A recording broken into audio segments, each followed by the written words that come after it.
নমস্কার বন্ধুরা, সুচিত্র মিডিয়া ডেস্কে আপনাদের স্বাগতম।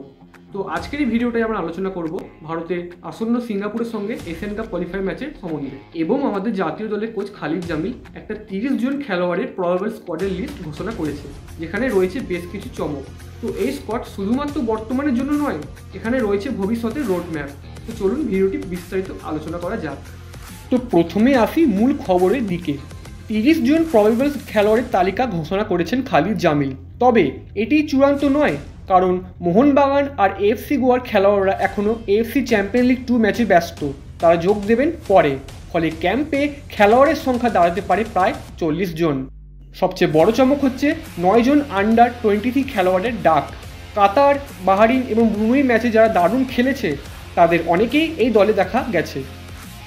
ডিফেন্সে বিকাশ ইউমনাম আর পরামবীর, যারা যুব স্তরে দুর্দান্ত পারফর্ম করেছে।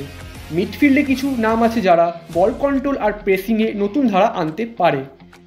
এটা দেখাচ্ছে কোচ স্পষ্টই চান ভবিষ্যতের জন্য একটা নতুন ভারতীয় দল গড়তে, যেখানে তরুণরা অভিজ্ঞদের সঙ্গে খেলে শিখবে।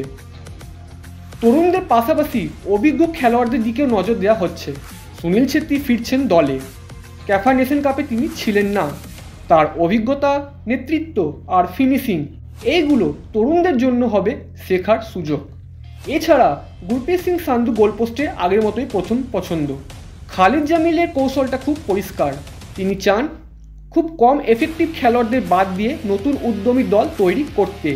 এটা শুধু সিঙ্গাপুর কোয়ালিফায়ার্সে জেতার জন্য নয়, বরং আগামী কয়েক বছরের জন্য একটা শক্ত ভিত্তি গড়ে তোলার চেষ্টা। 20 দিনের লম্বা ক্যাম্প রাখা হয়েছে সেপ্টেম্বর 20 থেকে।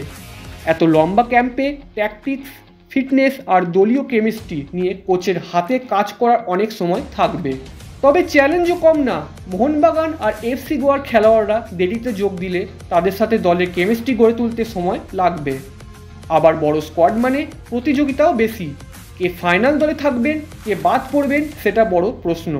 ফ্যানদের জন্য এই ঘোষণা অনেক উত্তেজনা তৈরি করেছে। কে কোন আন্ডার 23 খেলোয়াড় চূড়ান্ত স্কোয়াডে থাকবেন সেটা নিয়ে আলোচনা শুরু হয়ে গেছে। আর ছেত্রীর ফেরাটা নিঃসন্দেহে দলের মনোবল বাড়াবে। সব মিলিয়ে বলা যায় ভারতীয় ফুটবল এখন একটা ট্রানজিশনের মধ্যে দিয়ে যাচ্ছে। অভিজ্ঞতা আর তরুণ শক্তির মেলবন্ধন ঘটিয়ে একটা প্রতিযোগিতামূলক দল গড়তে চাইছেন খালিদ জামিল। এবার দেখার বিষয় সিঙ্গাপুর কোয়ালিফায়ার্সে মাঠে নামলে এই মিশ্রণ কতটা কার্যকর হয়। তো বন্ধুরা, আপনাদের এই নতুন 30 জন স্কোয়াডের লিস্টটা কেমন লেগেছে এবং এই আন্ডার 23 টিমের 9 জন যে প্লেয়ার স্কোয়াডে এসেছে তা নিয়ে আপনাদের কি মত, এবং সুনীল ছেত্রীর ফেরাটা দলে কি সত্যি কার্যকারী কোনো হবে? তো কমেন্টে জানাতে একদম ভুলবেন না, এবং ভিডিওটি শেষ পর্যন্ত দেখলে ভালো লাগলে লাইক, শেয়ার, সাবস্ক্রাইব অবশ্যই করে দেবেন। ধন্যবাদ।